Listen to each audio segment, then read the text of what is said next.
So our note review of functional groups, monomers, polymers, and carbohydrates. So your first question is, what is the significance of functional groups?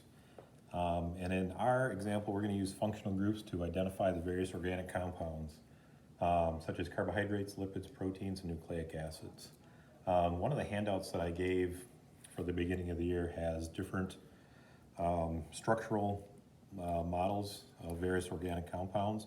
And so we're going to start by taking a look at the functional groups that are going to be present within the larger molecules. So you're kind of dissecting, taking a look at the smaller view of those large molecules. And this will help you identify what group it's going to belong to. So there are four basic functional groups that we need to be able to identify.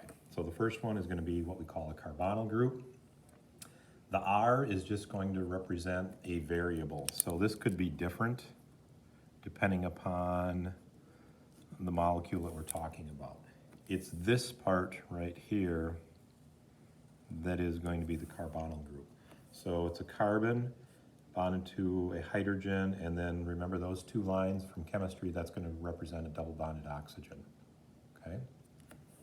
Next one is going to be carboxyl. So do not switch those two around. Difference, you can take a look at this. Here I've got a double bonded oxygen, but here I have an OH. So this is called the carboxyl group. Next group is going to be amino group. Again, this is going to be some type of variable. That chemical makeup can be different. This is going to be the component of amino acids. So here is the amino group, or NH2. And then we have our last group, that's going to be the phosphate group. So phosphate in the center, and then we've got oxygens around the outside.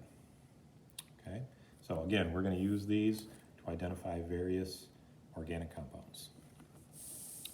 All right, so process involved in making a polymer from a monomer and breaking polymers down into monomers. So the idea that you need to understand is a monomer is going to be a simple single molecule. Monomer means mono, or one. So in this case, we have monomer 1 and we have monomer 2, and what you want to do is combine those. And so in order for me to combine those, I'm going to have to remove an H from one end and an OH from another end of this molecule, okay, in order for them to bond.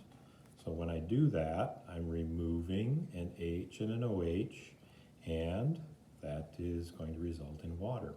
Now I end up with my new molecule. Dimer just means that it's two molecules bonded together. So this could be a simple sugar. This could be a simple sugar. And then this would be a disaccharide. So combining two simple sugars together, that would be the disaccharide. But the important point here is the process is called dehydration synthesis. So dehydration comes from the fact that I have to take off an H and an OH, that's water, in order for these to bond together. Okay, now the thing that you're missing here in this diagram that is not present is going to be enzymes. So if you just take two simple sugars and you put them together, put them side by side, this reaction is not going to spontaneously occur. So what you need are going to be enzymes in order for that reaction to occur.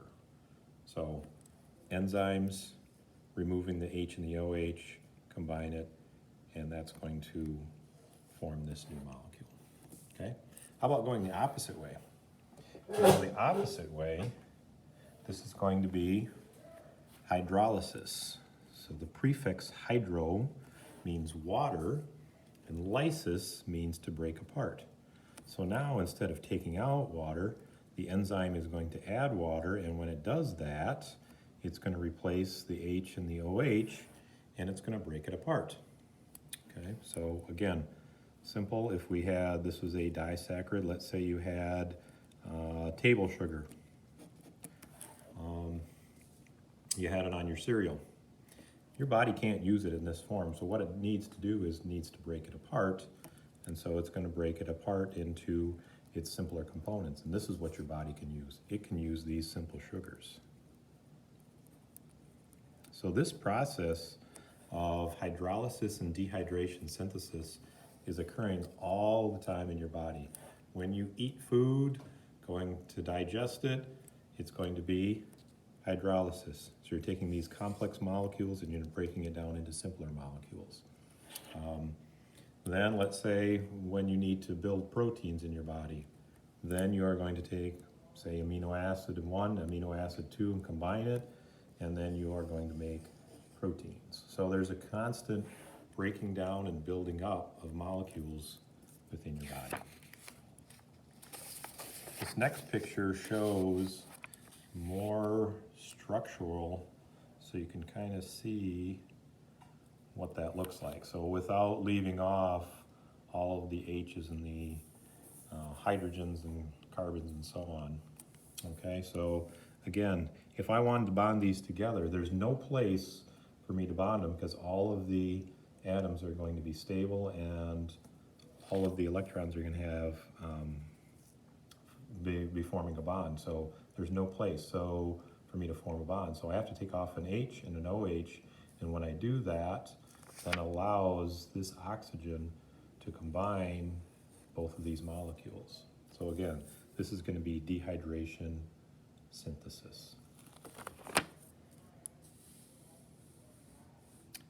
Next question, what's the difference between a monosaccharide, a disaccharide, and a polysaccharide, and give an example of each? Monosaccharides, those are going to be the monomers, or the simple or single sugars. An example would be like glucose, which is an energy source for your body, and ribose, which is going to be the sugar that's found in RNA. Disaccharide is going to be two simple sugars combined. So sucrose is going to be table sugar.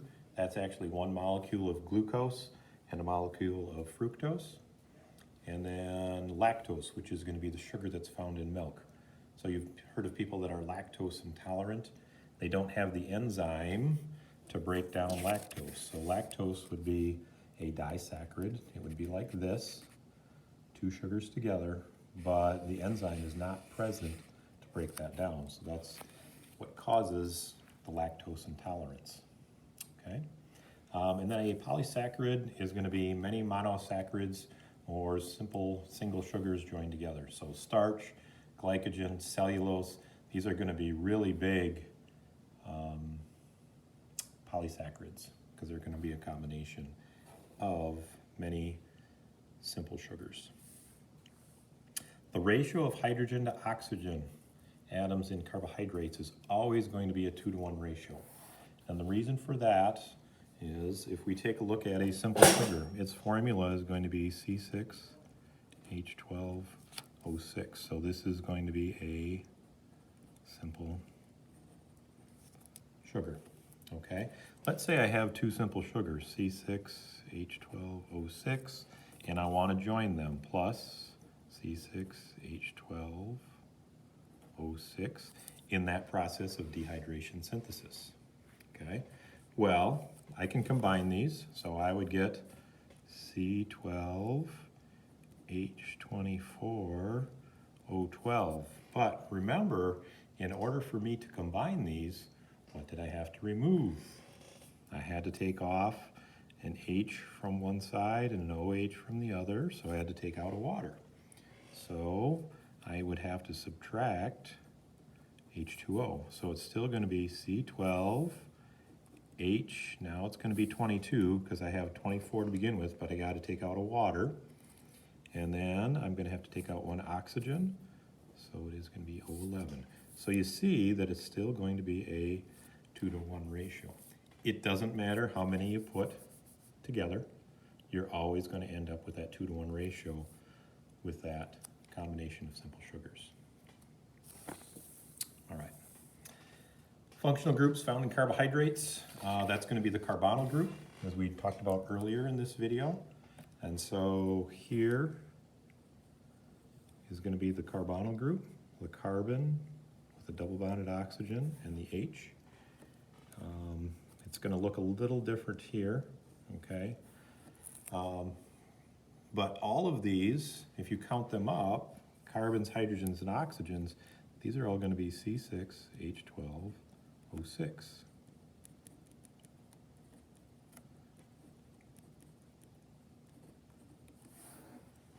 So what's the difference? It's going to be their arrangement. So here, we're going to have the carbonyl groups in the same place, but look at what happens to this OH. All you do is flip it around, and now instead of glucose, you're going to have galactose. Okay. Here, the OH is on the same side as the glucose, but we're changing around the position of the carbonyl group and that functional group there. So these are what we call isomers. They're going to have the same molecular formula. They have the same number of carbons, hydrogens, and oxygens, but because you're arranging the atoms differently, they are going to be different. Okay? So isomers. Iso meaning the same. Okay? Just rearrange the atoms in a different location, and you're going to get a different molecule. All right, finally. Describe the structure of starch and glycogen.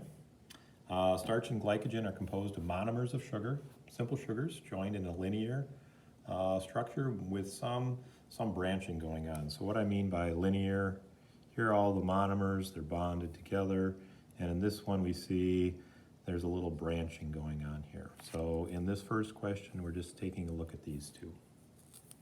So the structure of starch and glycogen are linear, and it's easily accessible by enzymes so that they can break these bonds. So an enzyme could easily break that bond and release this simple sugar. Well, why would I want to release that simple sugar? I'm going to use it as an energy source. Okay?